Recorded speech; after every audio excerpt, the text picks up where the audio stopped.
Hello students, class 7 chapter number 12 को हम लोग कंटिन्यू करते हैं। कल हमने पढ़ा था लिथोस्फीयर के बारे में। आज हम पढ़ेंगे एटमॉस्फेयर के बारे में। ये एक मैप है, पहले उसका थोड़ा देख लेते हैं। देखिए, ये 7 कॉन्टिनेंट है जो कल हमने बताया था कि ये जो प्लेट्स है वो यानी कॉन्टिनेंट है, जिसमें हमारा यूरोप, ये जो इंडियन हमारा एशिया है, अफ्रीका है, साउथ अमेरिका है, नॉर्थ अमेरिका, ऑस्ट्रेलिया, अंटार्कटिका है, ये जैसे प्लेट। और बोला जाता है कि ये जो है हर साल 0 से लेके 100 mm एनुअली आपस में पास होते जा रहे हैं। इनका मूवमेंट होता है। जो हमारा ये पृथ्वी है ना, ये जो एशिया है वो फ्लोटिंग कर रहा है, यानी तैर रहा है पानी के ऊपर। और आपको मालूम होगा, आपने पढ़ा होगा कि ये जो सारे थे एक ही क्षेत्र थे, गोंडवाना क्षेत्र। और बाद में ये एक साथ आते गए और बाद में इनका निर्माण हुआ। ठीक है, अब एटमॉस्फेयर पढ़ते हैं, यानी वायुमंडल। The textual meaning of atmosphere is the sphere of air. और जो किताबी मतलब होता है एटमॉस्फेयर का, वो होता है हवाओं का घेरा। The atmosphere is compose of mixture of gases which form and involve around the earth. और जो एटमॉस्फेयर है वो गैसों का मिक्सचर, गैसों का मिश्रण है जो कि पृथ्वी को चारों ओर से घेरे हुए है।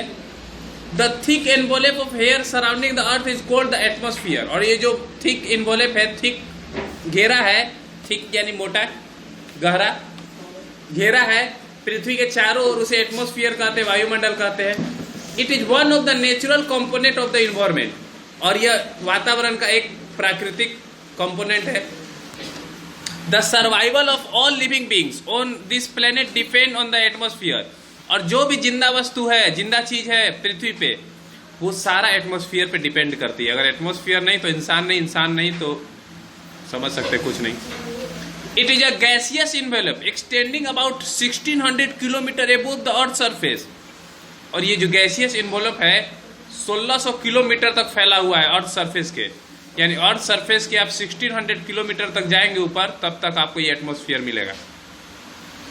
Of the total mass of the atmosphere, 99% exist within 32 kilometer of height from the earth surface। और ये भी एक इंटरेस्टिंग बात है कि जो 99% गैसेस है जो हमारे एटमॉस्फेयर में है, वो 32 किलोमीटर के हाइट के अंदर ही मिलती है। और बाकी जो 1% है वो सोचिए 1600 किलोमीटर तक फैला हुआ है। ठीक है, काफी इंटरेस्टिंग फैक्ट था। Among the 4 major elements of environment, atmosphere is the most dynamic in nature, where change occurs not only from one season to another, but also within a short period of time, say a few hours। और जो चारों sphere हमने बताया था, lithosphere, atmosphere, hydrosphere, biosphere, इनमें सबसे ज्यादा dynamic atmosphere है। डायनेमिक बोले तो जल्दी जल्दी चेंज होने वाला। आप देखते हैं हमारा एटमॉस्फेयर हर साल सीजन चेंज होता है, जो कि कुछ महीनों बाद होता है, लेकिन कुछ घंटों में भी चेंज हो सकता है। आप देखते हैं सडन आंधी आ जाती है, सडन वर्षा हो जाती है, सडन, समझ रहे हैं, सडन ही सब होता है। तो this sudden change produce change in weather condition which affect our life of directly and indirectly. और ये जो सडन चेंज होता है, हमारे जो मौसम कंडीशन स्थिति होती है उसमें चेंज लाते हैं और हमारे डायरेक्टली और इनडायरेक्टली हमें प्रभावित करते हैं। ठीक है, अब पढ़ेंगे हाइड्रोस्फीयर यानी जलमंडल। Hydrosphere refer to the mass of water which is present in oceans, rivers, lakes and other water bodies on the earth surface. और जो हाइड्रोस्फीयर है उस पानी के मास को कहते हैं जो कि समुद्र में, नदियों में, झीलों में और भी कई सारे वाटर बॉडीज होते हैं, नहर होते हैं, कुएं होते हैं, इन सब में मौजूद है, उन्हें हम लोग हाइड्रोस्फीयर कहते हैं। The planet Earth is often called the water planet or the blue planet because of abundance of water on its surface। और आप लोग जानते होंगे पृथ्वी को अक्सर जो है वाटर प्लेनेट भी कहा जाता है, जलीय ग्रह, या फिर ब्लू प्लेनेट, नीला ग्रह। क्यों कहा जाता है? क्योंकि इसमें पानी की पर्याप्त मात्रा है। The water bodies that include river, lake, sea and ocean cover 71% of the earth surface। तो जी, पृथ्वी पे जितना सरफेस है उसका 71% जो है सिर्फ पानी से घिरा हुआ है। इसलिए हम लोग जब स्पेस से देखते हैं तो नीला दिखता है, क्योंकि आप जानते हैं ब्लू है पानी। आगे देखिए, the distribution of water is not uniform in both the northern and southern hemisphere. और जो पानी का बंटवारा है वो पश्चिमी गोलार्ध, उत्तरी गोलार्ध और दक्षिणी गोलार्ध में बराबर नहीं है। It is estimated that 43% of the total area covered by water, और यह अंदाजा लगाया गया है कि जो 43% वाटर है टोटल एरिया का वो नॉर्थर्न हेमिस्फीयर में पड़ता है, और बाकी जो 57 पड़ा वो साउथर्न हेमिस्फीयर में।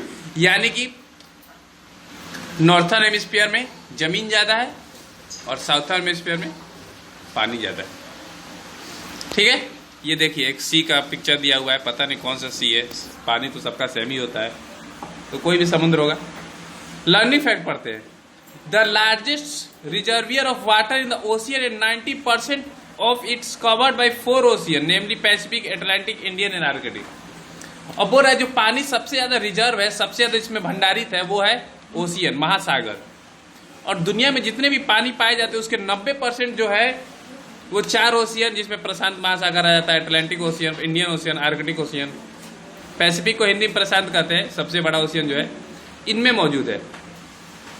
तो अब हाइड्रोस्फीयर के बाद हम लोग एक और इंपॉर्टेंट स्फीयर बायोस्फीयर पढ़ेंगे, यानी जीव मंडल, जिसमें हम लोग रहते हैं।